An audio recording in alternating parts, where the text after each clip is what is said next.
blood and birthright, territory and treasure. For over a century, two kingdoms would wage a brutal struggle that would transform medieval Europe forever. The year is 1328. The French king Charles IV dies without a male heir, ending the direct Capetian dynasty that had ruled France for centuries. The succession crisis ignites a spark that will soon engulf two nations in flames. Philip of Valois, Charles's cousin, ascends to the French throne as Philip VI. But across the Channel, a rival claimant watches with calculating eyes, Edward III of England, whose mother Isabella was Charles IV's sister.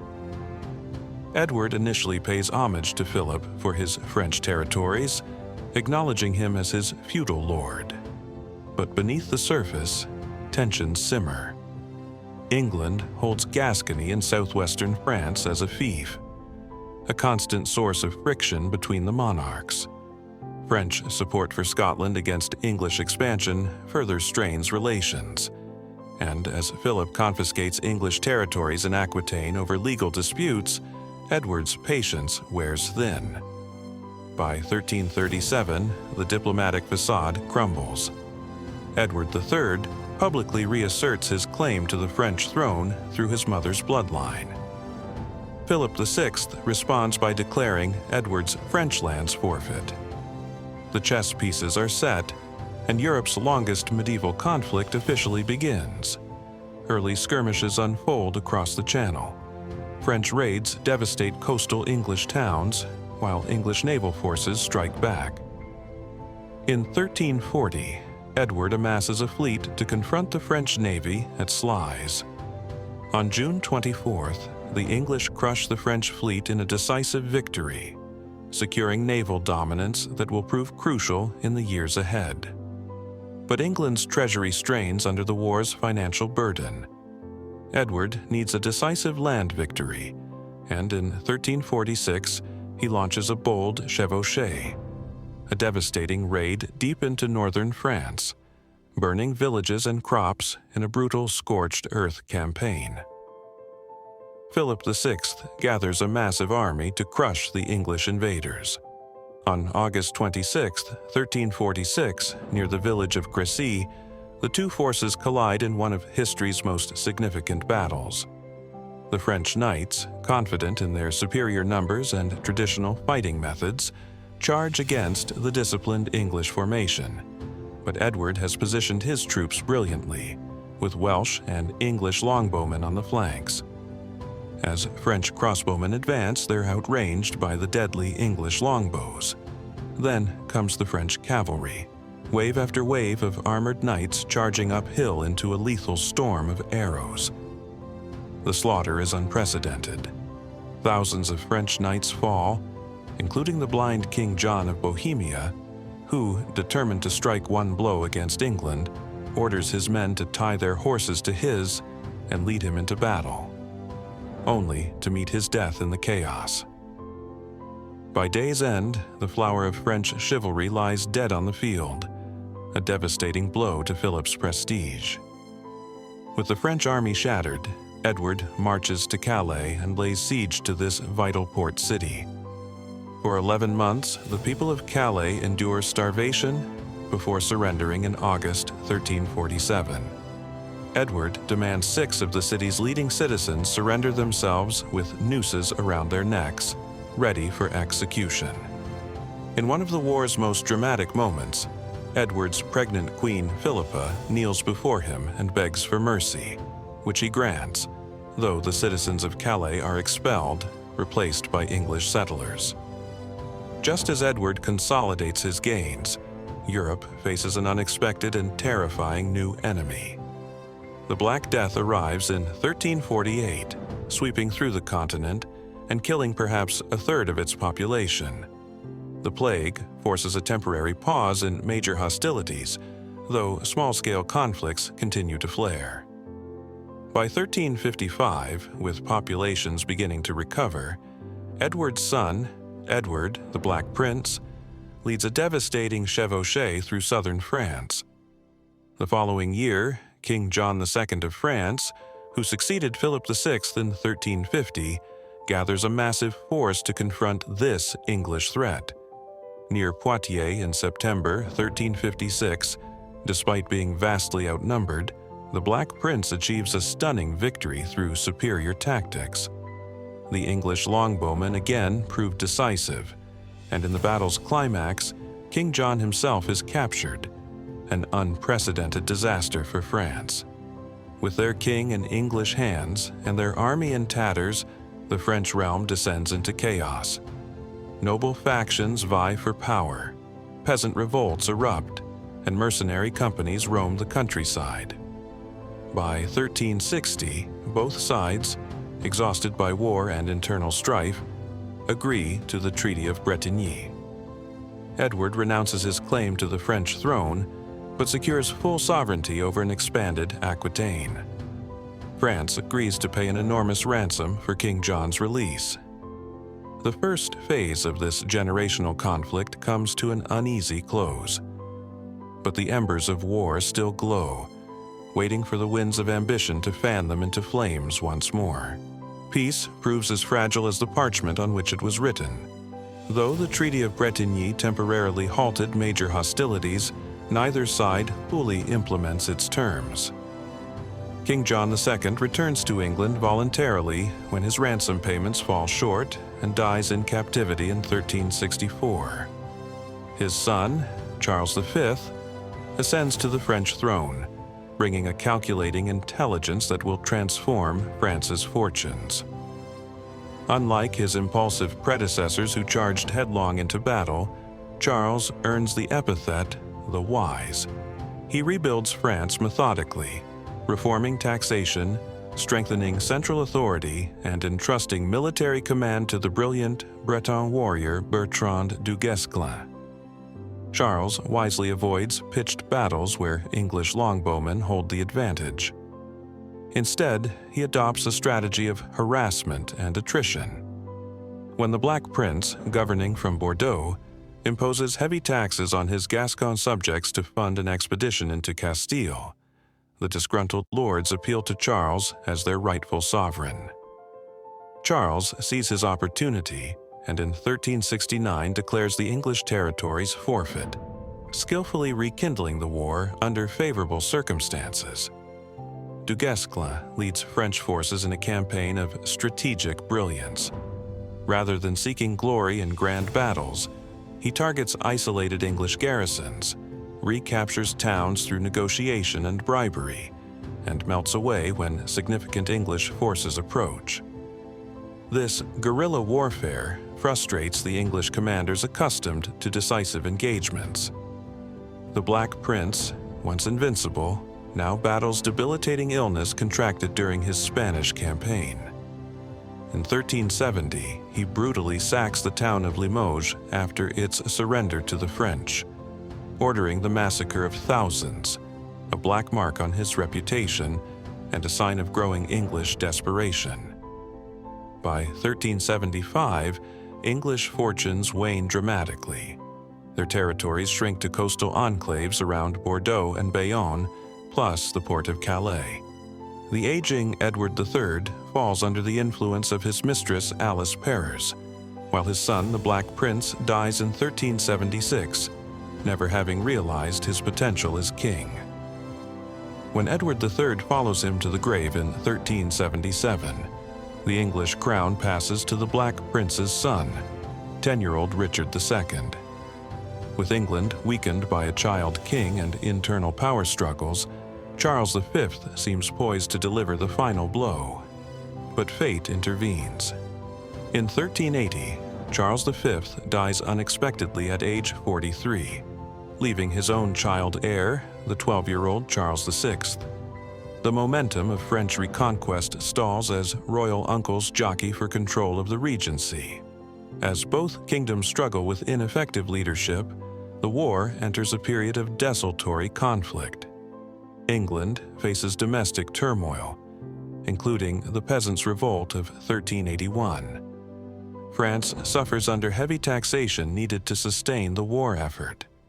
Most devastating for the French, the young Charles VI begins showing signs of mental illness in 1392, suffering bouts of madness during which he cannot recognize his wife or children, sometimes believing he is made of glass and might shatter if touched. The power vacuum created by Charles VI's incapacity plunges France into factional conflict between the Burgundians, led by the king's uncle, Philip the Bold, and later his son John the Fearless, and the Armagnacs, centered around the king's brother, Louis of Orleans. This civil strife opens dangerous opportunities for English exploitation. In England, Richard II matures into a king determined to pursue peace. Despite opposition from war hawks who remember past glories, he negotiates a truce with France in 1389. 5 years later, he personally leads an expedition to Ireland, conducting a successful campaign that temporarily secures English control there. Returning emboldened, he arranges to marry the 6-year-old Isabella of Valois, daughter of Charles VI, cementing the peace with France. By 1396, as the century draws to a close, the 100 Years' War appears to be sputtering out, not through decisive victory but mutual exhaustion. Richard II's peace policy gains traction, while France remains too divided by internal struggles to press its advantage. Yet beneath the surface of this uncertain peace, political currents flow that will soon erupt into the conflict's most dramatic and legendary phase. In England, Richard II's increasingly autocratic rule alienates powerful nobles, particularly his cousin Henry Bolingbroke. In France, the rivalry between Burgundians and Armagnacs intensifies, weakening the kingdom from within. And in a modest household in Domremy, a village on the frontier between France and the Holy Roman Empire, a peasant girl named Jeanne d'Arc is born, a child destined to transcend the limitations of her sex and station to become France's most unlikely champion.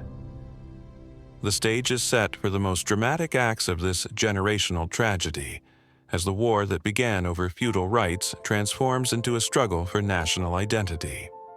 The fragile peace of the 1390s shatters with the century's turn. In England, Richard II's increasing tyranny provokes a crisis. When he disinherits and exiles his cousin Henry Bolingbroke, then seizes the Lancastrian estates upon John of Gaunt's death, he creates a powerful enemy with little to lose. Returning from exile in 1399 while Richard campaigns in Ireland, Bolingbroke moves swiftly from claiming his inheritance to seizing the crown itself. Richard II is captured, forced to abdicate, and imprisoned at Pontefract Castle, where he dies, likely starved to death, in February 1400. Henry IV, first of the Lancastrian kings, now sits uneasily on England's throne, facing rebellions from Richard's supporters and the powerful Percy family of Northumberland. Meanwhile, France's tragedy deepens. Charles VI's mental illness worsens, sometimes rendering him catatonic for months. The Duke of Burgundy and the Duke of Orleans openly compete for control of the kingdom. In 1407, this rivalry turns deadly when John the Fearless, the new Duke of Burgundy, orchestrates the assassination of Louis of Orleans on a Paris street. This murder transforms political rivalry into blood feud, pushing France toward civil war. Against this backdrop of domestic turmoil, the external conflict between England and France simmers rather than boils. Henry IV, preoccupied with securing his throne, has little appetite for ambitious French campaigns. France, divided against itself, can mount no serious threat to English possessions.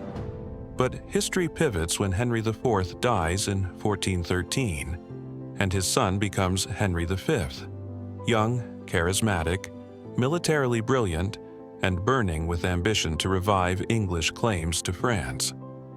Unlike his father, who ruled as a usurper seeking legitimacy, Henry V embraces the warrior king ideal that once defined Edward III and the Black Prince.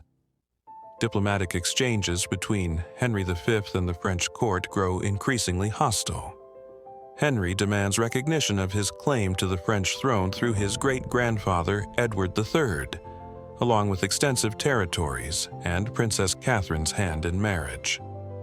The French offer only modest concessions, believing Henry's demands a negotiating tactic rather than serious intent.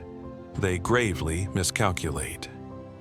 In August 1415, Henry V lands at Harfleur with an invasion force of about 12,000 men.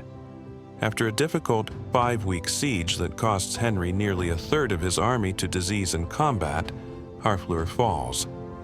Rather than retreating to England with winter approaching, Henry makes a provocative march toward Calais, daring the French to stop him. The French nobility, divided on so many issues, unites in determination to crush this English incursion. They assemble a force that outnumbers the English perhaps 3-1, filled with the finest knights and men-at-arms in the realm. On October 25, 1415, near the village of Agincourt, they block Henry's path. Dawn breaks on St. Crispin's Day with the armies facing each other across a muddy field narrowed by dense woodland on either side. Henry's forces are exhausted, many suffering from dysentery after weeks of grueling march. The English appear doomed, trapped between a superior enemy and the sea. Yet Henry demonstrates tactical genius. He positions his troops brilliantly, with his invaluable longbowmen protected by sharpened stakes. When the French finally attack, their heavy cavalry charges through rain-soaked terrain, becoming mired in mud churned deeper by thousands of advancing feet. The English arrows fall like lethal rain upon the compressed French forces, creating chaos as front ranks fall and rear ranks continue to press forward. What follows is slaughter, not battle. Thousands of French knights, unhorsed and encumbered by heavy armor, drown in mud or suffocate under the weight of fallen comrades. Others, reached by lightly armored English men-at-arms, are systematically killed or captured for ransom. When a report suggests French reserves might attack the English baggage train, Henry orders the execution of most prisoners, a controversial decision that shocks even his own men. By day's end, French casualties number perhaps 6,000, including 3 dukes, 8 counts, and hundreds of knights. English losses amount to several hundred at most. Agincourt enters history as one of warfare's most one-sided victories. Henry returns to England a legend in his own time, but this triumph marks just the beginning of his French ambitions. In 1417, he launches a systematic conquest of Normandy, taking its capital Rouen after a brutal 6-month siege that starves thousands of civilians. France, meanwhile, tears itself apart. The Armagnac faction controls the Mad King, while the Burgundians cultivate alliance with England. In 1418, Burgundian sympathizers open Paris's gates to John the Fearless, forcing the Dauphin Charles to flee south. This civil conflict culminates in the September 1419 assassination of John the Fearless during a suppos. 2 kings claim France in 1422. In Paris, the infant Henry VI is proclaimed King of France and England under the regency of his uncles. In Bourges, the disinherited Dauphin declares himself Charles VII, though mockingly called the King of Bourges, as his authority extends over less than half the kingdom. French territories north of the Loire, including Paris, recognize Anglo-Burgundian rule, while the south maintains loyalty to Charles. For several years, the conflict settles into territorial skirmishing. The English, led by Henry V's brother John, Duke of Bedford, consolidate their holdings and push southward. By 1428, they lay siege to Orléans, the strategic key to the Loire Valley. Should Orléans fall, nothing would prevent English forces from moving into the heart of Charles VII's diminished realm. The French cause seems hopeless. Charles VII, plagued by self-doubt about his legitimacy and lacking martial spirit, contemplates fleeing to Scotland or Spain. His treasury is depleted, his army demoralized, his most capable commanders captured or killed. France's salvation requires a miracle. That miracle appears in the form of a 17-year-old peasant girl from Domremy. In February 1429, Joan of Arc gains an audience with Charles at his court in Chinon. She claims divine voices have instructed her to drive the English from France and see Charles properly crowned at Reims. Despite skepticism, her sincerity and conviction persuade Charles to provide her armor, a horse, and a small escort to Orléans. Joan arrives at the besieged city on April 29, 1429, transforming the conflict's dynamics overnight. Her presence electrifies the demoralized French troops.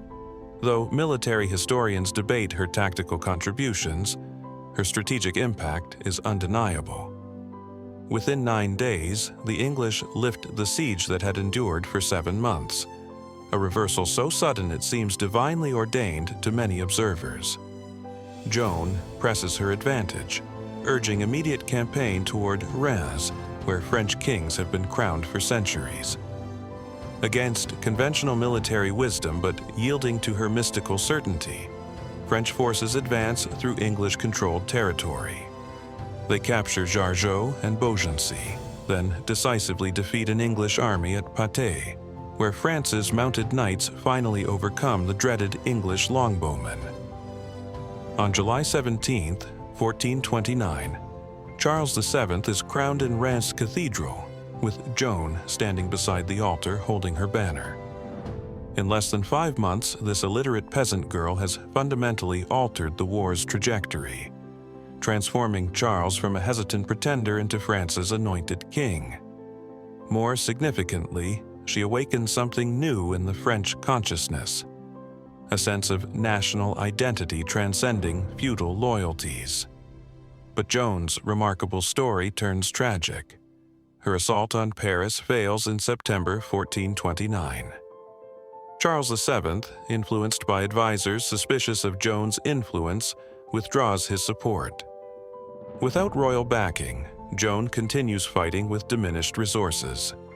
In May 1430, during a skirmish outside Compiègne, Burgundian troops capture her.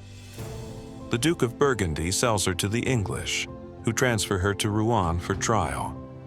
The English, recognizing Joan as their most dangerous enemy, orchestrate a trial for heresy and witchcraft, seeking to discredit both her and, by extension, Charles VII's coronation. After months of psychological torture and interrogation by hostile clerics, Joan is burned at the stake on May 30th, 1431. Her final word, repeated as flames engulf her, is Jesus. Though Joan dies abandoned by the king she crowned, her sacrifice catalyzes French national sentiment. The English attempt to counter her symbolic power by crowning young Henry VI in Paris in December 1431. But the ceremony lacks legitimacy in French eyes compared to Charles's Reims coronation. Gradually, France's fortunes improve. Charles VII, growing into his role, implements crucial military reforms. He establishes France's first standing army, the Compagnie d'Ordonnance, ending reliance on feudal levies and mercenaries. Artillery development accelerates under the Bureau brothers, creating the finest cannon in Europe. Most crucially, the Anglo-Burgundian alliance fractures. Philip the Good, increasingly uncomfortable with his partnership with England, signs the Treaty of Arras with Charles VII in 1435. Burgundy's defection to the French cause coincides with the death of Bedford, England's most capable commander in France. With Burgundian neutrality secured, Charles VII recaptures Paris in 1436. The momentum shifts decisively. While England descends into the factional struggles that will become the Wars of the Roses, France methodically reconquers Normandy between 1449 to 1450, culminating in the Battle of Formigny, where French artillery proves decisive against English forces. By 1451, only Gascony, English for 3 centuries, remains in English hands. When Bordeaux falls briefly to the English as the cannon smoke cleared from Castillon in 1453, the true scale of transformation wrought by the Hundred Years' War came into focus. This century-long conflict had fundamentally reshaped Western Europe's political landscape, military traditions, and social structures. For England, defeat brought unexpected domestic consequences. Thousands of soldiers returned to a realm they barely recognized, their martial skills honed but suddenly irrelevant. These veterans, accustomed to war's violence and opportunities for plunder, contributed to the instability that erupted into the Wars of the Roses, a 3-decade dynastic struggle between the houses of Lancaster and York. Henry VI, who had theoretically ruled both England and France from infancy, proved a catastrophically ineffective king. Periods of complete mental incapacity, inherited perhaps from his maternal grandfather Charles VI of France, rendered him incapable of governance. Power vacuums formed, filled by noble factions whose rivalries exploded into civil war by 1455.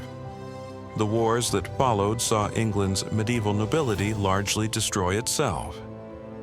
At battles like Towton in 1461, where perhaps 28,000 men died in snowstorms and freezing temperatures, England's aristocratic warrior class decimated its own ranks. By the time Henry Tudor secured the throne at Bosworth in 1485, founding the Tudor dynasty, England's feudal power structure had been critically weakened. Yet, from this destructive crucible emerged a stronger, centralized monarchy. The Tudor state, built on the ruins of aristocratic power, would transform England into a modern nation-state. When Henry VIII later broke with Rome, establishing the independent Church of England, he acted with an authority inconceivable before the wars had weakened traditional power centers. For France, victory's fruits proved substantial, but required decades to fully ripen. Charles VII's later reign saw remarkable reconstruction efforts. His administrative reforms rebuilt royal finances through the taille perpetuelle, a permanent land tax established without noble consent. This steady revenue stream funded the Compagnie d'Ordonnance, Europe's first standing army, ensuring royal military dominance. Charles's successor, Louis XI, called the Universal Spider for his intricate political webs, further consolidated royal power.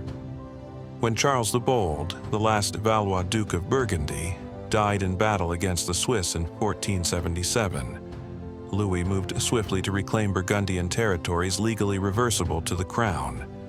Though he failed to secure the entire Burgundian inheritance, the Netherlands and Franche-Comté passed through marriage to the Habsburgs. Louis substantially expanded royal domain.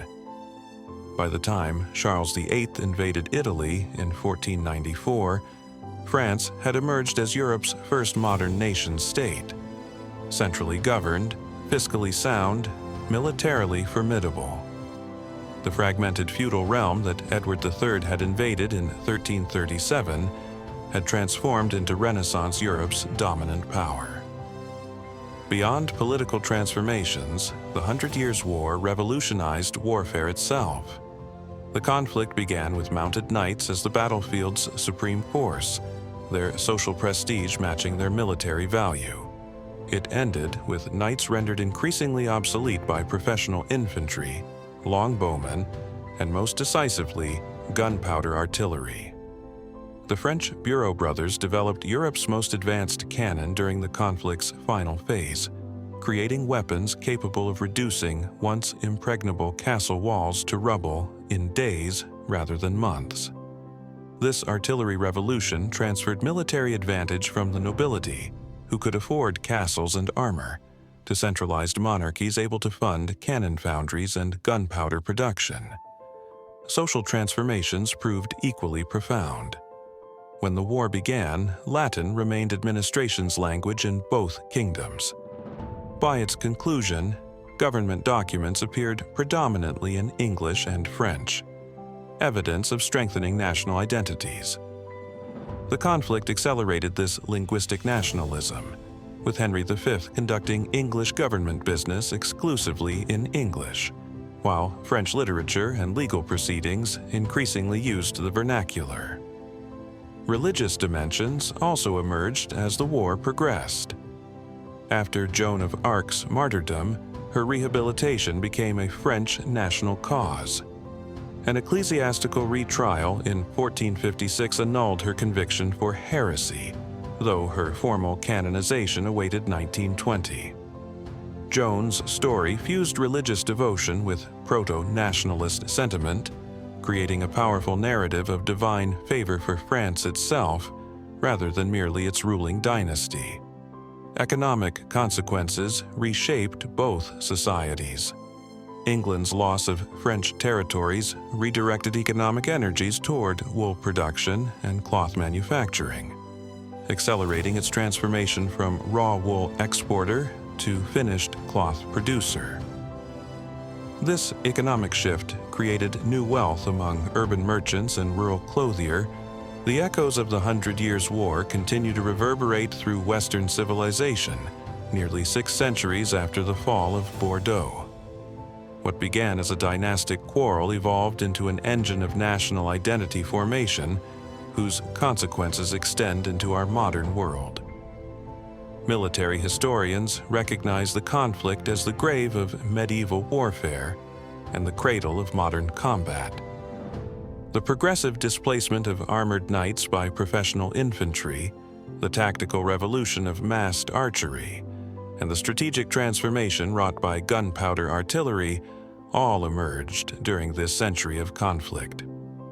At Crécy in 1346, knights represented warfare's apex. By Castillon in 1453, they had become tactical anachronisms vulnerable to cannon fire and disciplined pike formations. This military evolution paralleled and accelerated broader social transformations.